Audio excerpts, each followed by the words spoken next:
السلام علیکم ناظرین۔ شادی کی پہلی رات جب ایک معصوم دلہن حیا کی چادر اوڑھے کانپتے دل کے ساتھ اپنے شوہر کا انتظار کرتی ہے، لیکن امجد کے کمرے کا منظر کچھ ایسا تھا جسے دیکھ کر کسی بھی مرد کا خون کھول اٹھے۔ جیسے ہی امجد نے دھڑکتے دل کے ساتھ کمرے کا دروازہ کھولا، اس کے ہوش اڑ گئے۔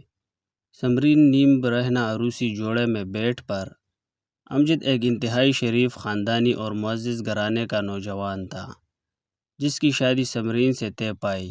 سمرین کے حسن و جمال کے چرچے پورے علاقے میں تھے، لیکن اس حسن کے پیچھے چھپی بے باکی اور سنسنی سے ہر کوئی انجان تھا۔ شادی کی پہلی رات جب امجد غصے سے تلملا اٹھا اور سمرین کے ہاتھ سے فون چھیننے کی کوشش کی تو سمرین نے کرخت اور بولڈ لہجے میں کہا، خبردار، جو میرے فون کو ہاتھ بھی لگایا، آپ صرف نام کے شوہر ہیں، میرے اور میری لائف کے بیچ میں آنے کی ہمت بھی مت کیجیے گا۔ امجد اندر سے ٹوٹ کر رہ گیا۔ اس کا سارا ارمان، ساری خوشیاں ماتم میں بدل گئی۔ اسے لگا کہ سمرین کا کسی اور مرد کے ساتھ چکر ہے اور وہ زبردستی اس کے گلے باندھ دی گئی ہے۔ امجد نے وہ رات کمرے کے کونے میں لگے صوفے پر تڑپتے ہوئے گزاری۔ اگلی صبح سمرین کا رویہ مزید حد پار کر گیا۔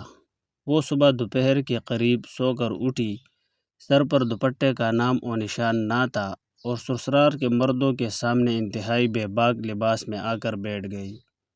جب امجد کی ماں ساس نے اسے ٹوکا کہ ہمارے خاندانی گھروں میں دلہنیں ایسے انداز میں نہیں گھومتی، تو سمرین نے چائے کا کپ میز پر پٹکتے ہوئے تیز آواز میں کہا، امی جان، اپنے یہ پرانے اور دیسی خیالات اپنے پاس رکھیے۔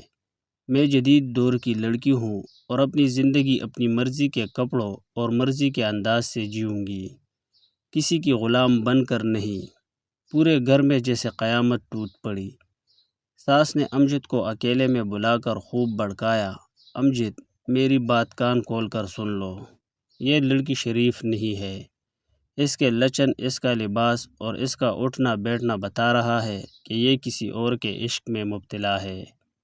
رات کو میں نے خود اس کے کمرے سے کسی مرد کی دھیمی دھیمی ہنسنے کی آوازیں سنی ہے۔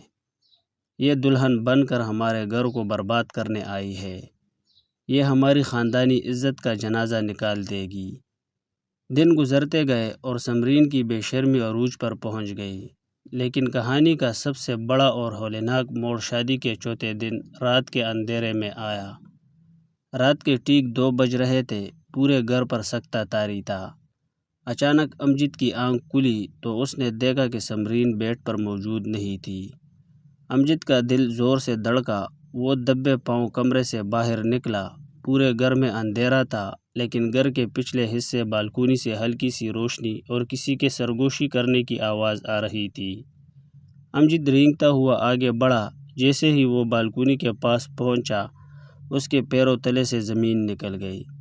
سمرین اندھیرے کونے میں کھڑی فون پر انتہائی دھیمی، رومانوی اور مدہوش کن آواز میں کسی سے کہہ رہی تھی، ہاں جان، میں بس تمہارا ہی انتظار کر رہی ہوں، تم بس جلدی سے یہ سب ختم کرو۔ میں اس سسرال، اس ماحول اور اس شوہر سے بری طرح تنگ آ چکی ہوں۔ میں بہت جلد تمہاری باہوں میں ہوں گی۔ یہ سننا تھا کہ امجد کا خون ابل پڑا۔ اب ضبط کی تمام حدیں ٹوٹ چکی تھی۔ اس نے ایک وحشی چیتے کی طرح آگے بڑھ کر سمرین کا گریبان پکڑا، اس کا فون چھین کر دیوار پر مارا اور داڑا، کون ہے وہ کتا؟ بولو، کسی سے رات کے اس پہر چھپ چھپ کر یہ گندی باتیں کر رہی ہو؟ کیا کمی تھی میری محبت میں؟ سمرین نے ذرا بھی خوفزدہ ہوئے بغیر امجد کا ہاتھ جھٹکا اور بولی، ہاں کر رہی ہوں بات، جو کرنا ہے کر لو، بلا لو اپنی ماں کو بھی۔ امجد کی مردانگی کو للکارا گیا تھا۔ اس نے رات کے اسی پہر سمرین کا ہاتھ پکڑا، اسے گھسیٹتے ہوئے گاڑی میں ڈالا اور تماشا بناتے ہوئے سائرن بجاتی گاڑی کی طرح اس کے باپ کے گھر پہنچ گیا۔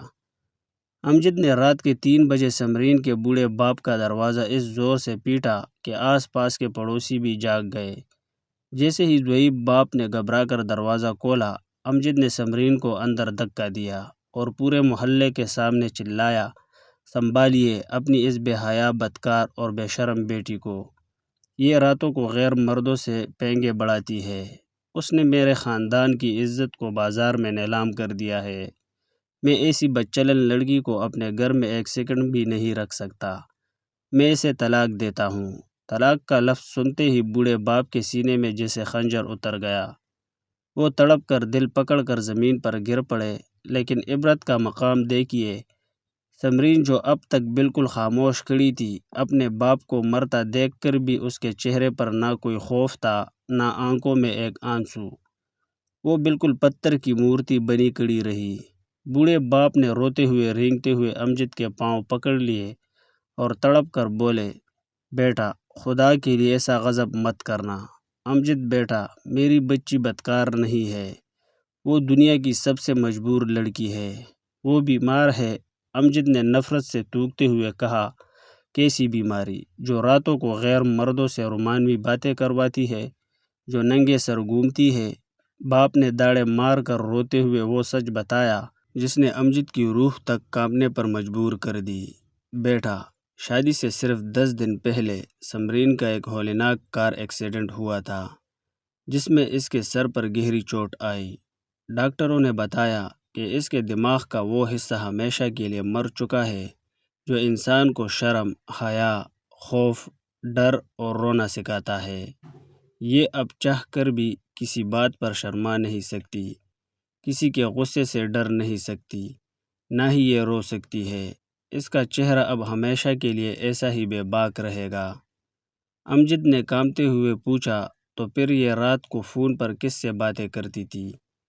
والد نے آسمان کی طرف ہاتھ اٹھا کر کہا، بیٹا وہ شہر کا سب سے بڑا ماہر نفسیات تھا جو اس کا خفیہ علاج کر رہا تھا۔ سمرین رات کو اس سے رو رو کر فریاد کرتی تھی کہ ڈاکٹر صاحب مجھے کوئی ایسی دوا دے کہ میں اپنے شوہر کے سامنے شرما سکوں، ایک عام بیوی بن سکوں، ورنہ میرا گھر اجڑ جائے گا۔ یہ تم سے حد سے زیادہ محبت کرتی ہے امجد، لیکن اس کا دماغ اب محبت اور حیا کا اظہار کرنے کے قابل ہی نہیں رہا۔ یہ سننا تھا کہ امجد کے سر پر جیسے عرش ٹوٹ کر گر گیا۔ اس کے ہاتھ پاؤں برف کی طرح ٹھنڈے ہو گئے۔ وہ مڑ کر سمرین کی طرف دیکھنے لگا جو اب بھی بغیر کسی احساس کے بالکل سپاٹ اور خوبصورت چہرے کے ساتھ اپنے باپ اور شوہر کو دیکھ رہی تھی، کیونکہ اس کے پاس رونے کے لیے دماغ کی وہ رگ ہی نہیں بچی تھی۔ وہ جیسے بے شرمی اور بدکرداری سمجھ کر طلاق دینے آیا تھا، وہ تو ایک ایسی لاش تھی جو اندر سے مر چکی تھی، لیکن اپنے سہاگ کو بچانے کی آخری جنگ لڑ رہی تھی۔ امجد وہی مٹی پر بیٹھ گیا اور سمرین کے پیروں کو پکڑ کر پوٹ پوٹ کر رویا۔ اس نے محلے والوں کے سامنے اپنی غلطی کی معافی مانگی۔ ناظرین محترم، یہ کہانی ہمیں سکھاتی ہے کہ کبھی بھی کسی عورت کے لباس یا اس کے بے باک رویے کو دیکھ کر فوری طور پر اس کے کردار کا فیصلہ مت کریں۔ ہر گنہگار دیکھنے والے انسان کے پیچھے کوئی نہ کوئی ہولناک مجبوری یا گہرا زخم چھپا ہوتا ہے۔ امجد سمرین کو واپس لے آیا اور اب وہ خود اس کا علاج کروا رہا ہے۔ اگر اس سچی اور دردناک کہانی نے آپ کی آنکھیں کھول دی ہو تو ویڈیو کو لائک کریں اور کمنٹ میں اپنی رائے ضرور دیں۔ اللہ حافظ۔